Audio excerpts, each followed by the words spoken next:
ზედაპირ კალაძეს მიმართავ. იგრე მომხედე და მომაქციე ეხლა ყურადღება რომ ქუჩაში არ ვიყო. ამ გამწარებული ხალხს რო კიდე მოვედი და ეგეთი გამწარებული დამახვედრე საკაურო. როგორც მოვედი ჩემი შვილის სურათი წასარ შეეხადრათ.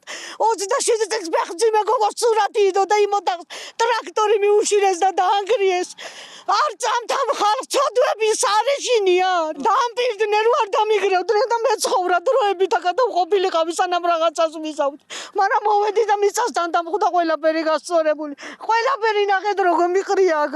საწავიდე არ მაგარ საწაზვლელი. სანამ არჩევნები იქნებოდა ისანი სამგორის იმაზე კენცვით იყრი და ქართული ოცნებიდან ციკლაური დაბლა რო იყო ხალხთან შესახვედრად მე მივედი იქა და ვთხოვე რომ 15-ის მერე უკვე ქირას ვეღარ ვიხდი მეთქი და თუ საშუალება იქნება რომ დროებით მეთქი იმ ერთ ოთახში შუქიც არ მექნება და ისე რომ ვიცხოვრო მეთქი დროებით მეთქი და არ არისო პრობლემა იყავითო მონაცემებიც ჩაიწერეს ჩემი იყავითო დანგრევით არ დაგინგრევთ მე ხა წაღან დაგვირე დამირეკა მეზობელმა და მოვედი უკვე ყველაფერი მიწასთან იყო გასწორებული და გარეთ აყრია ყველაფერი აბსოლუტურად სახლს არავის არ უნგრევენ ახლა სახლი არ დაუნგრევია. სახლი არავისთვის არ დაუნგრევიათ. ეს არის უკანონო ნაგებობები, რომელიც მიმდინარე პროცესი იყო და შესაბამისად მოხდა აღკვეთა ამ პროცესის.